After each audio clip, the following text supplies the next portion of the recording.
Musim kemarau tahun ini bukan sekadar kemarau biasa. Badan Meteorologi, Klimatologi, dan Geofisika mengeluarkan peringatan dini di mana fenomena El Nino kini telah mencapai kategori kuat dan diprediksi masih akan bertahan hingga awal tahun 2027. Ini bukan sekadar prediksi cuaca. Ini adalah peringatan agar pemerintah pusat, pemerintah daerah, dunia usaha, dan masyarakat segera melakukan langkah antisipasi sebelum dampak yang lebih besar benar-benar terjadi. Di beberapa wilayah di Indonesia, dampak El Nino mulai dirasakan warga. Di berbagai daerah, hujan makin jarang turun, tanah pun mengering. Bahkan warga Dusun Kemesu, Kelurahan Semugih, Gunung Kidul, Yogyakarta, terpaksa menjual ternak dan hasil bumi mereka demi mendapatkan air bersih. Kekeringan parah memaksa warga berjuang keras demi air bersih. Pasokan PDAM yang hanya mengalir seminggu sekali tidak cukup untuk kebutuhan harian. Warga kini bergantung pada air tangki swasta dengan harga Rp120.000 per tangki. Beli air, Pak. Beli air satu tangki itu 120. Maksimal untuk kebutuhan keluarga 1 bulan, satu tangki. Dari ini jualan kambing apa jualan ayam untuk beli air, Pak. Kenapa itu harus dijual? Ya kan kebutuhan beli air nggak ada solusi kerja, Pak. Cuma petani. Kalau harapan pemerintah supaya mengusahakan atau sumur bor atau PDAM, Pak. BMKG menjelaskan, puncak kekeringan diprediksi terjadi pada bulan Agustus dan September 2026 dengan kondisi kemarau yang lebih kering dari normal.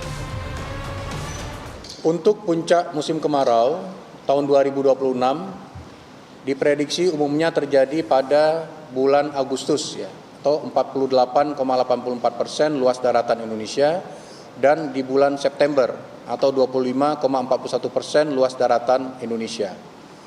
Sebagian besar wilayah Indonesia diperkirakan mengalami musim kemarau yang lebih kering dari normal dengan 437 zona musim atau 48,77% luasan daratan Indonesia diprediksi memiliki durasi musim kemarau yang lebih panjang dibanding kondisi normal.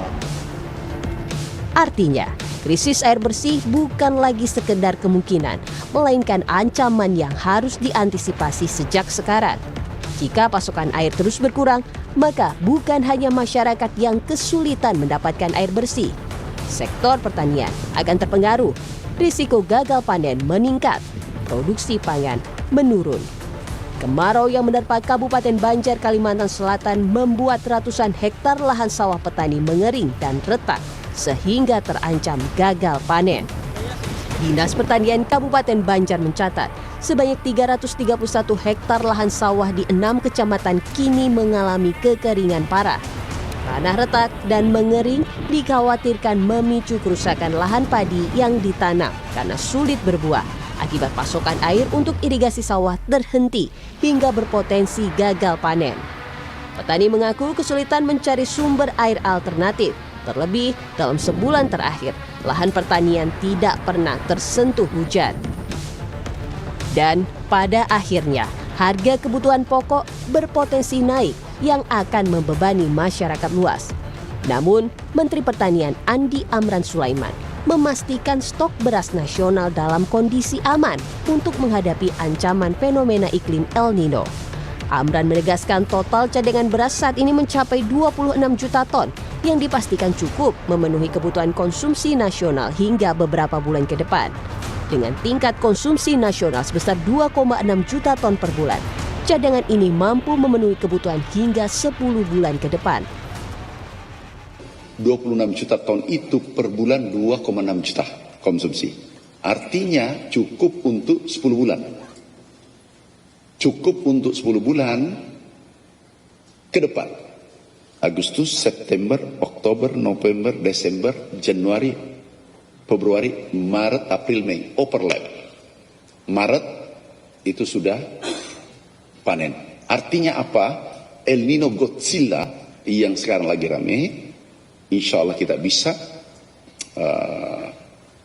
lolos dan tidak mempengaruhi kondisi perberasan Indonesia. Tak hanya pangan, ancaman lain yang tidak boleh diabaikan adalah meningkatnya risiko kebakaran hutan dan lahan. Lahan gambut yang semakin kering akan lebih mudah terbakar. Asap dapat menyebar ke berbagai daerah, mengganggu kesehatan, transportasi, hingga aktivitas ekonomi. Dalam kondisi seperti ini, anak-anak, lansia, dan kelompok rentan menjadi pihak yang paling berisiko terdampak. 4.900 titik panas, terutama di Kalimantan Barat, Riau, Papua Selatan, Aceh, dan Kalimantan Timur. Kondisi ini perlu diwaspadai menjelang puncak kemarau di bulan Agustus hingga September sebagai indikasi awal potensi kebakaran hutan dan lahan. Kemudian yang kelima, risiko kebakaran hutan dan lahan diperkirakan mencapai puncak pada Agustus sampai September 2026 dengan wilayah terdampak meluas di Sumatera dan Kalimantan, khususnya Riau, Sumatera Selatan, Jambi, Kalimantan Barat, Kalimantan Tengah, dan Papua Selatan. BMKG menegaskan, ini adalah waktu yang tepat untuk melakukan mitigasi. Jangan menunggu hingga waduk mengering. Jangan menunggu hingga gagal panen terjadi. Jangan pula menunggu kebakaran hutan meluas. Langkah antisipasi harus dimulai sekarang saat risiko masih bisa dikendalikan. Bahwa operasi modifikasi cuaca itu dilaksanakan menggunakan teknologi yang meniru proses alam. Jadi ini benar-benar adalah proses meniru apa yang terjadi di alam. Nah, kemudian bahan yang kita gunakan juga bahan-bahan yang sebenarnya ada di awan itu. Ya, garam misalnya. Ini yang paling banyak digunakan ya. Itu memang awan alamiah juga mempunyai kandungan itu. Ya, kita hanya menambahkan untuk meniru proses alam supaya menghasilkan hujan yang lebih banyak. Jadi prosesnya benar-benar proses alamiah, meniru proses alamiah, kemudian aman dari sisi lingkungan, kesehatan, dan juga benefit cost ratio-nya sangat tinggi.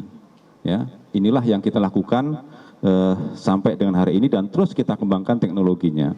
Peringatan sudah disampaikan, data sudah menunjukkan arahnya. Kini tinggal seberapa cepat pemerintah dan seluruh pemangku kepentingan bertindak agar Indonesia tidak hanya siap menghadapi kemarau panjang, tetapi juga mampu melindungi masyarakat dari krisis air, gagal panen, hingga kerugian ekonomi yang lebih besar. Tim Liputan, Kompas TV.